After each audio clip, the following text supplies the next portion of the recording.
Hello friends, welcome to ನಂದಾಸ್ ಅಭಿರುಚಿ. ಇವತ್ತು ನಾನು ಸಿಂಪಲ್ಲಾಗಿ ಈಸಿಯಾಗಿ ಕಡಿಮೆ ಇಂಗ್ರೀಡಿಯೆಂಟ್ಸ್ಗಳಲ್ಲಿ ಮಾಡೋವಂಥ ಒಂದು ಬ್ರೇಕ್ಫಾಸ್ಟ್ ರೆಸಿಪಿ ಮಾಡ್ತಾಯಿದ್ದೀನಿ. ಅದೇ ರವೆ ವಡೆ. ನಾವು ಯೂಶ್ವಲಿ ಉದ್ದಿನ ವಡೆ ಎಲ್ಲ ಮಾಡ್ತೀವಿ. ಇವತ್ತು ಒಂದು ಹೊಸ ಥರ ರವೆ ವಡೆ ಮಾಡ್ತಾಯಿದ್ದೀನಿ. ಇದು ತುಂಬ ಟೇಸ್ಟಿಯಾಗಿರುತ್ತೆ ಮತ್ತು ಕಡಿಮೆ ಪದಾರ್ಥಗಳಲ್ಲಿ ಯೂಸ್ ಮಾಡಿ ಮಾಡ್ಬೋದು. ಬನ್ನಿಗ ಇದನ್ನು ಹೇಗೆ ಮಾಡೋದು ಮತ್ತು ಏನೇನು ಇಂಗ್ರೀಡಿಯೆಂಟ್ಸ್ ಬೇಕು ನೋಡೋಣ. ಮೊದಲಿಗೆ 3/4 ಕಪ್ ಆಗುವಷ್ಟು ಸಣ್ಣ ರವೆ, ಉಪ್ಪಿಟ್ಟು ಮಾಡೋವಂಥ ರವೆ ತೊಗೊಂಡಿದ್ದೀನಿ. ಆಮೇಲೆ ಒಂದು ಹಸಿಮೆಣಸಿನ್ಕಾಯಿ ಸಣ್ಣದಾಗಿ ಕಟ್ ಮಾಡಿ ತೊಗೊಂಡಿದ್ದೀನಿ. ಆಮೇಲೆ 1 ಟೇಬಲ್ ಸ್ಪೂನ್ ಜೀರಿಗೆ ತೊಗೊಂಡಿದ್ದೀನಿ. ಆಮೇಲೆ ಒಂದು ಅರ್ಧ ಟೇಬಲ್ ಸ್ಪೂನ್ ಅಡುಗೆ ಸೋಡಾ ತೊಗೊಂಡಿದ್ದೀನಿ. ಇದು ಆಪ್ಷನಲ್, ನೀವು ಬೇಡ ಅಂದರೆ ಸ್ಕಿಪ್ ಮಾಡ್ಬೋದು. ಮತ್ತು ಸಣ್ಣದಾಗಿ ಕಟ್ ಮಾಡಿ ಕೊತ್ತಂಬರಿ ತೊಗೊಂಡಿದ್ದೀನಿ.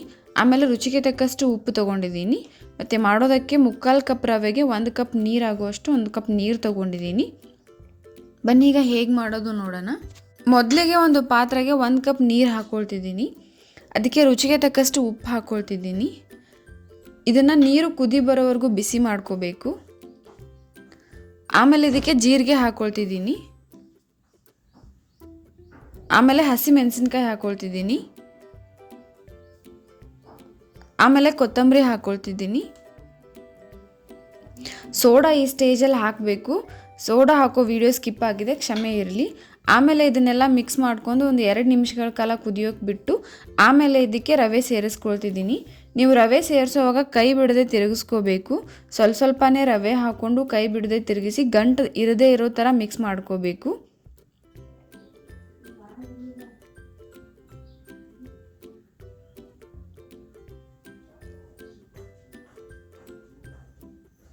ಎಲ್ಲ ರವೆ ಸ್ವಲ್ಪನೇ ಹಾಕೋಬೇಕು.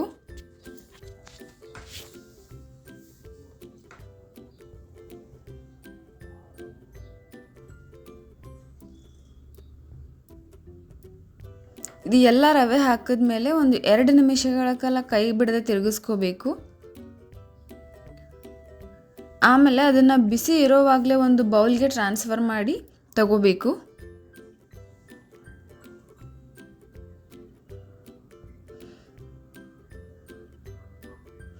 ಆಮೇಲೆ ಕೈಗೆ ಸ್ವಲ್ಪ ಎಣ್ಣೆ ಹಚ್ಕೊಂಡು ರವೆನ ಚೆನ್ನಾಗಿ ನಾದ್ಕೊಳ್ಬೇಕು. ಬಿಸಿ ಇರೋದ್ರಿಂದ ಸ್ವಲ್ಪ ಕೈಗೆ ಎಣ್ಣೆ ಹಚ್ಕೊಂಡು ಇದನ್ನು ಚೆನ್ನಾಗಿ ನಾದಿದ್ಮೇಲೆ ಇದನ್ನು ಈ ಥರ ನಾದ್ಕೋಬೇಕು.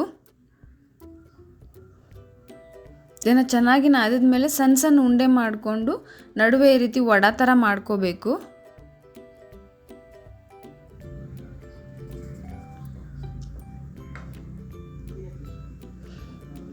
ಇದೇ ರೀತಿ ನಾನು ಎಲ್ಲನೂ ಮಾಡಿ ತೊಗೊಂಡಿದ್ದೀನಿ.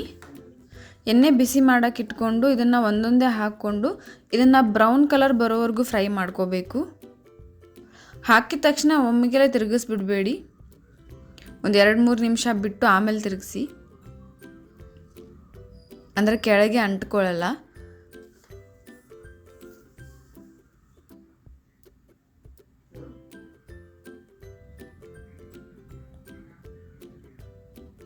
ಇದನ್ನು ನೀವು ಕಂಪ್ಲೀಟ್ ಬ್ರೌನ್ ಕಲರ್ ಬರೋವರೆಗೂ ಫ್ರೈ ಮಾಡ್ಕೋಬೇಕು. ಮೀಡಿಯಮ್ ಫ್ಲೇಮಲ್ಲಿ ಫ್ರೈ ಮಾಡ್ಕೊಳ್ಳಿ. ನೋಡಿದ್ರಲ್ಲ ಎಷ್ಟು ಈಸಿಯಾಗಿ ವಡೆ ರೆಡಿ ಆಯಿತು ಅಂತ. ನೀವು ಒಂದ್ಸಲ ಟ್ರೈ ಮಾಡಿ, ತುಂಬ ಚೆನ್ನಾಗಿರುತ್ತೆ. ನೀವು ಇನ್ನೂ ನಮ್ಮ ಚಾನಲ್ನ ಸಬ್ಸ್ಕ್ರೈಬ್ ಮಾಡಿಲ್ಲ ಅಂತಂದರೆ ಪ್ಲೀಸ್ ಈಗಲೇ ಹೋಗಿ ಸಬ್ಸ್ಕ್ರೈಬ್ ಮಾಡಿ. ಮತ್ತು ಇದೇ ರೀತಿ ನಾನು ಹಾಕೋ ಎಲ್ಲ ವೀಡಿಯೋ ನೋಟಿಫಿಕೇಷನ್ಗೆ ಪಕ್ಕದಲ್ಲಿರೋ ಬೆಲ್ ಐಕಾನ್ನ ಕ್ಲಿಕ್ ಮಾಡಿ. ಮತ್ತು ಈ ವಿಡಿಯೋ ನಿಮಗೆ ಇಷ್ಟ ಆಗಿದರೆ ಪ್ಲೀಸ್ ಲೈಕ್ ಮಾಡಿ, ಶೇರ್ ಮಾಡಿ, ಕಮೆಂಟ್ ಮಾಡಿ. ಮತ್ತು ಇದೇ ರೀತಿ ಟೇಸ್ಟಿ ರೆಸಿಪೀಸ್ಗೆ ನಮ್ಮ ಚಾನಲ್ನ ಸಬ್ಸ್ಕ್ರೈಬ್ ಮಾಡೋದನ್ನು ಮರಿಬೇಡಿ. Thank you.